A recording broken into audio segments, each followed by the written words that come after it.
दुलरावत करके सती सतवर्ती नारी कन्या हीरा मोती हमरा नाम पर कह रहल माई गहिल भगवती हवा के रोक के रथ विमान तैयार करिए अब वही रथ पर माई गहिल भगवती अपने बैस जाय छै सरकार नीचा धरती छोड़ैया ऊपर आसमान छोड़ैया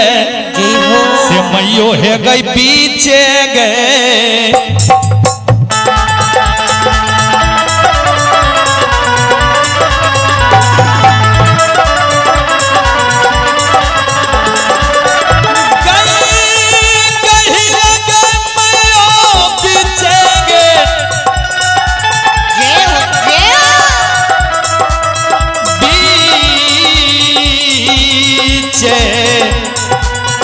मैयो रथवा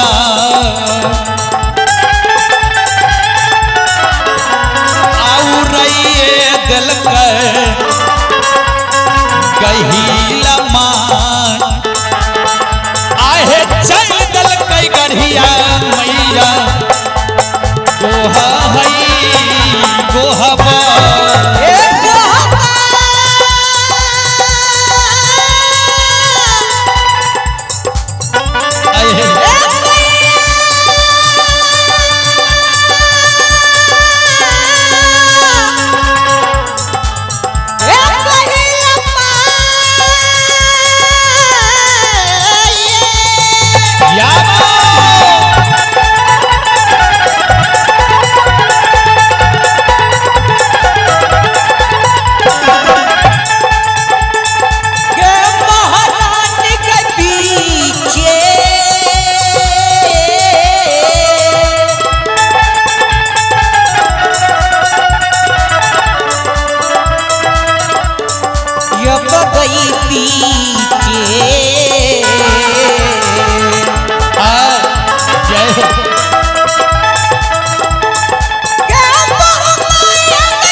अब गई मैयो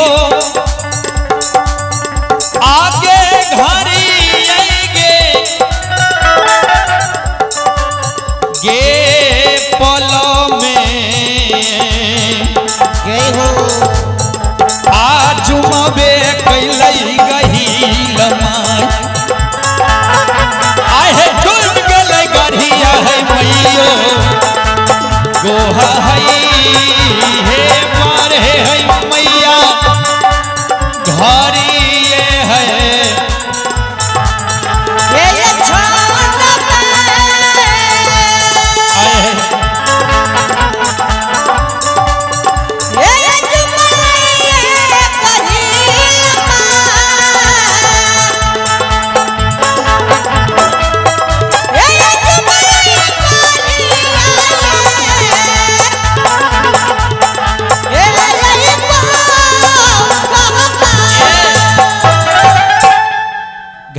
पल में माई गहिल गढ़िया गांव कोयला माई के आंगन में जाके रथ के बिल में दिलखी रथ से उतर के गहिल माई हीरा मोती सती कन्या के घर मुनहर में जाके बैस गेलखिन सिरहन में बैस के जगावे छे के हीरा मोती ई दुलारी गे तोरा घर के देवता माई गहिल तोरा सिरहन में आइब के बैसल छ कौन विपद तोरा पड़ गेलो जे तू एनी सिभाग कलिया रात में हमरा सुमरन कैलो ए यमुना हीरा मोती कल जोड़ के खड़ा भ गेली कि माई गई भैया ऐ संसार के रीति रिवाज तू नहीं बुझै छी के छलनिया कहल के की भेल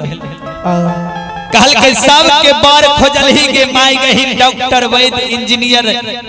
पुलिस दरोगा इंस्पेक्टर लेकिन हमरा लेल तू भैंसे के चरवाह खोज दिले जहिया से विवाह गौना करे के अइलो सासुर के राज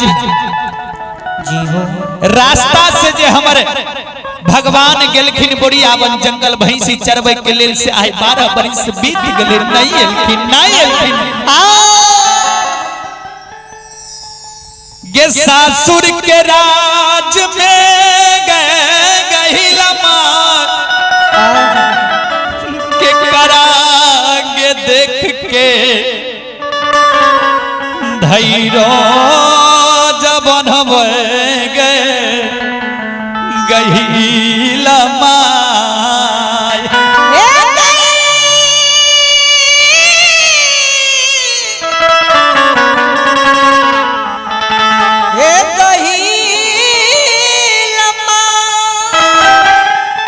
देख के सासुर के राज में धैर्य बनवे सासुर के राज में ने साउस अपन होय छे ने गोतनी अपन होय छे ने दियादनी अपन होय छे भैया हमरा मन में सेहनता लागल या जे करी एक दिन अपना स्वामीनाथ से बतियै तो हुनकर हानि बानी बुझतो हुनकर हाल समाचार पूछतो गहिल माई तोरा यह ले सुमरन के लिए हमरा लेल हमर गार्जियन तू ही छो तोरा जो कनियो माया दया हमरा प्रति है तो आई ए निसी भाग कलिनिया रात में तोरा कहै छ जे तू हमरा अपना पति देव से मुलाकात कराबो कल के सेवकी गे बेटी हीरा मोती स्वामीनाथ से मुलाकात करबो आहा बहुत बढ़िया कि तोरा इससे पहले न बजवा के चाहिए कल के गहिल माय आए हम चारों पाया से थाक गेलियो तब तोरा सुमरन के लिए भैया के 12 बरिस बियाहुमा के आस तकलियै बाट तकलियै गे जे कोनो मुहे हमर पति नाथियथिन स्वामी नाथियथिन 12 बरिस तक आस बात ताकत रहलिए लेकिन पति देव के उद्देश्य नहीं देखलिए जी हो गहिल माय तोरे पर हमरा विश्वास है जे हमरा घर के देवता गहिल माय जे चाह देथिन से भ जेते कहल के ठीक छे बेटी हमरे नाम गहिल नहीं तोरा हम पति देव से दुर्रा बख्तर से अपना सेवक से मुलाकात करावी तो फिर हमरे नाम गहिल माई गहिल हीरा मोती कन्या के बोल भरोसा दे देलखिन आ गहिल माई चल गेलखिन बोरियावन जंगल निसी भाग कलिनिया रहत जी हो बोरियावन के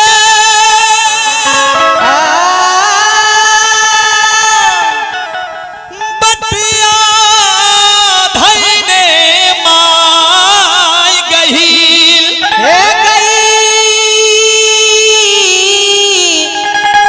हे गहिल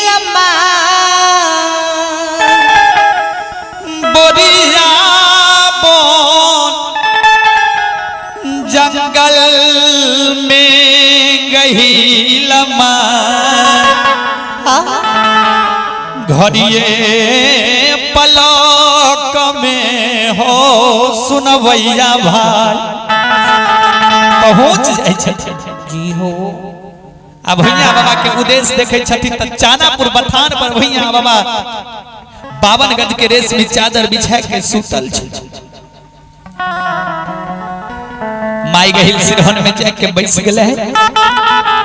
कहै छे रे बख्तर कितनी नींद सुतल रे दुलरा रे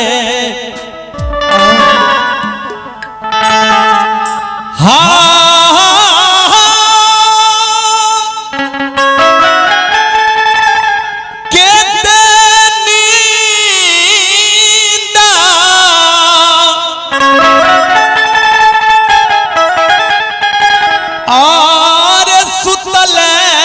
बउआ रे गोरिया बन जा गालवा गोरिया बन जा गालवा कितनी सुतल कितनी सुतल कितनी सुतल कितनी सुतल सुतल दुलरुआ रे गोरिया बन